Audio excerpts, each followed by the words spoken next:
And good evening. Welcome to another conversation at the table. I'm Chad Bresson, pastor of the Table of Los Fresnos. Well, we've started another week. We're doing this evening. Thought it'd be nice to do something after the sun has gone down. It's kind of nice outside, sitting on the patio. Another Monday, another week, another week of the new reality. And I thought we'd talk a little bit about that today because, again, starting another work week, thinking about and wondering about, hey, what's going on with our work and with our economy. I encourage you to stick around to and peruse our conversations at the table. We've done this now going on 6 weeks, I think I was looking at, and there's all sorts of them. Just scroll right through here. Hopefully these are of benefit to you. If you've got comments, if you've got questions, please leave them for us. Don't want any questions to go unanswered. Be glad and happy to answer any questions you might have that have been raised as a result of some of these conversations at the table. Today I thought just very briefly, we would talk about a couple of the headlines that I saw today that have to do with this being a new work week. One was the unemployment rate as we came into this Monday and over the weekend. The new unemployment numbers show us hovering around 15%, and possibility of it going up to as high as 20%, which is unbelievable. But anyway, again, because of coronavirus and COVID-19 and the shutdown, the slowdown, the sheltering in place, all that, small businesses being heavily impacted by decisions that have been made. And again, all of this unforeseen, didn't see it coming. We started off the year as one of the greatest economies, well, the greatest economy in the world and one of the greatest economies in the history of the world. But it's not like that anymore. And so how do we adapt? What's coming? What are we going to be doing as a result of that? You know, we didn't do anything wrong, and this seems totally unfair. So how are you doing with all that?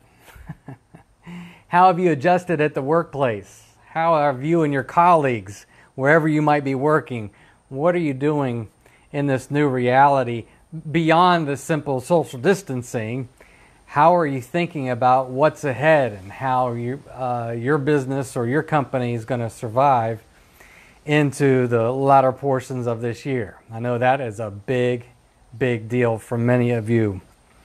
Joblessness and the threat of joblessness then becomes its own pandemic, becomes even part of a health problem. Saw a couple of articles on that this weekend in which the downside for being out of work, isolating in place, all the things that go on in terms of our mental health, that again can take a toll on the economy. And so it becomes part of its own pandemic. Now, I'm not here to offer any quick fixes.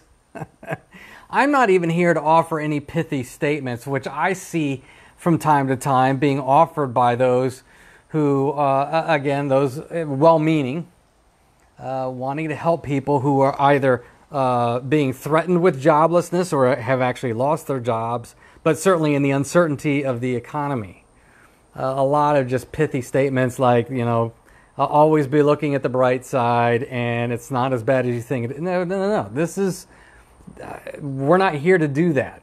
And I would encourage you along the lines, if you're feeling anxiety, if you're feeling the stress from all of this happening with you and your livelihood and your income, that's normal, that's human. And simply trying to look at the bright side or trying to think positively about this all the time, that in itself can be stressful, because we all know, again, in our deepest parts of ourselves, that that's not real. So I can't give you sage wisdom about the economy, joblessness, or whatever, and I'm not going to say any of those pithy statements. But I can say three things that I've been thinking about today as we think about the economy and joblessness. The first is that whatever we do, our occupation, that is part of what we call vocation. Vocation is the things that we do in the world for our neighbor and for creation. Vocation, even though you may have lost your occupation or the occupation is being threatened, vocation is with you all of the time. And so vocation's wherever you happen to find yourself. And that could be helpful in this particular economy.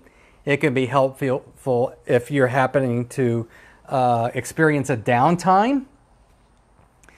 In Acts 28, we find Paul under house arrest, and yet he manages to continue doing gospel ministry. Just read the entire chapter, Acts 28.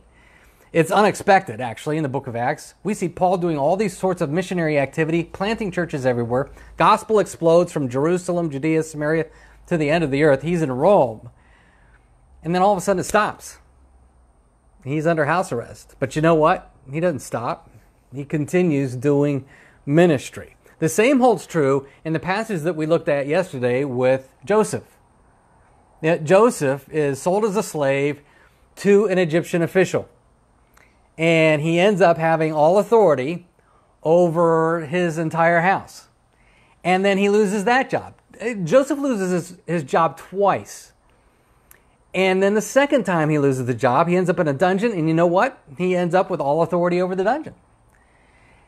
So when Joseph is finding himself in this transition and finding himself in between jobs and finding his livelihood has been compromised, he doesn't simply stop. He understands that his vocation is wherever he happens to find himself.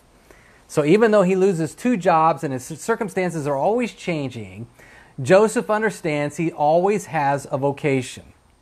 That leads me to this. There's no such thing, and I know we talk like this in our culture. We understand what when somebody says this, we understand what they're talking about. But if you look at this biblically, there's no such thing as limbo.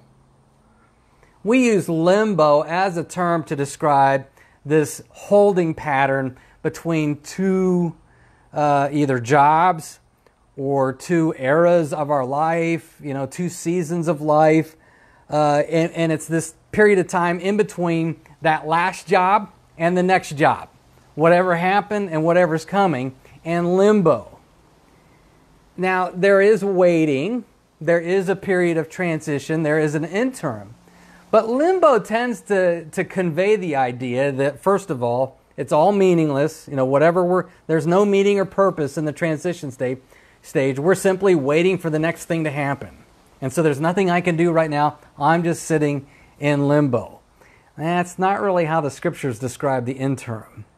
There's only ever vocation.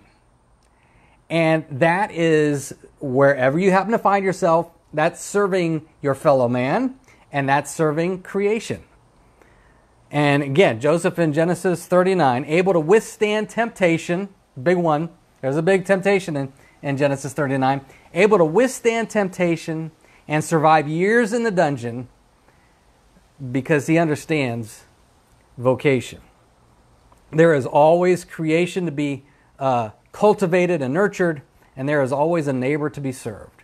So if there's this in-between time, even if there's just simply this threat and you feel this anxiety, remind yourself, vocation's wherever you find yourself, and there's a neighbor to be served, and there's creation to be cultivated. And then secondly, first thing is, again, we got vocation. Secondly is, your identity is not found in what you do. Again, another lie, I want to say lie perpetrated by our culture. Our culture is utilitarian. Go to a party. We've all been to a party. Oh, socially distant, by the way, these days. Go to a party. What's the first question you're asked beyond your name? First question you're asked is, what do you do? We live in a utilitarian society. What do you do? And so identity then becomes what we do. The problem with that is when what we do goes missing or is threatened, what happens to us? Yeah, right. Our identity becomes either challenged or goes missing. We lose our sense of identity if it's bound up with what we do. So our identity is not what we do. All right? Vocation, there's always something to do. There's always the neighbor to be served. There's always creation to be cultivated. And your identity is not found in what you do. By the way, your identity is found in somebody else who is giving your identity. Joseph found that to be true. That was the promise he was hanging on to all those years. He's hanging on to a promise that God would deliver his people someday and take them to the promised land. His identity was not in what he did, but was given to him. It was in a promise. He found his identity in a promise. So do we. The third thing is then the person of that promise. And that is this. The third thing we need to remind ourselves in this time is that Jesus cares. Jesus cares. Multiple times, Moses writes, as he's the writer of Genesis 39, he writes that God was with Joseph multiple times. Jesus cares. You know, even after losing his job twice, God was still with Joseph. Joseph mattered. You matter. Here's what Jesus said. Don't fear those who kill the body but are not able to kill the soul. Rather, fear him who is able to destroy both soul and body in hell. Aren't 2 sparrows sold for a penny? Yet not one of them falls to the ground without your Father's consent. Even the hairs of your head have all been counted, so don't be afraid. You are worth more than many sparrows. Every hair of your head has been counted. And you're worth more than the birds. There's birds. Sometimes those birds go off and you think, you know what? Aren't you supposed to do that in the morning? We're worth more than those birds to Jesus. Jesus cares about us. Joseph knew this. Joseph knew that God was with him and that God cared about him.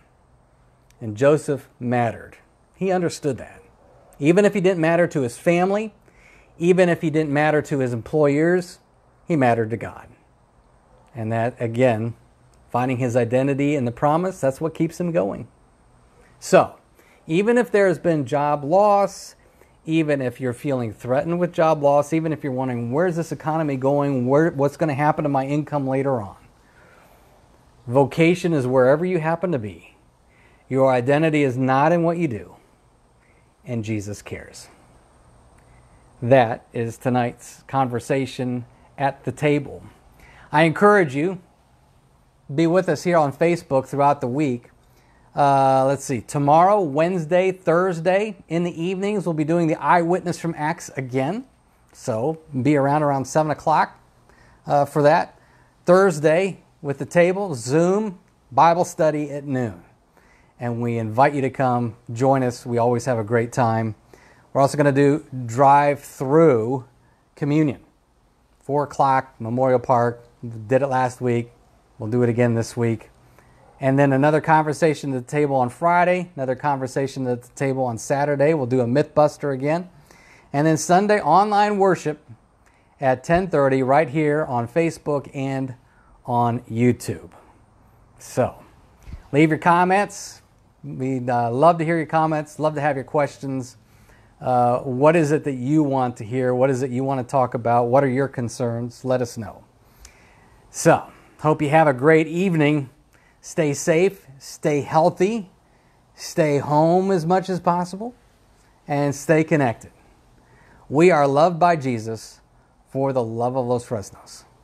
Have a great evening.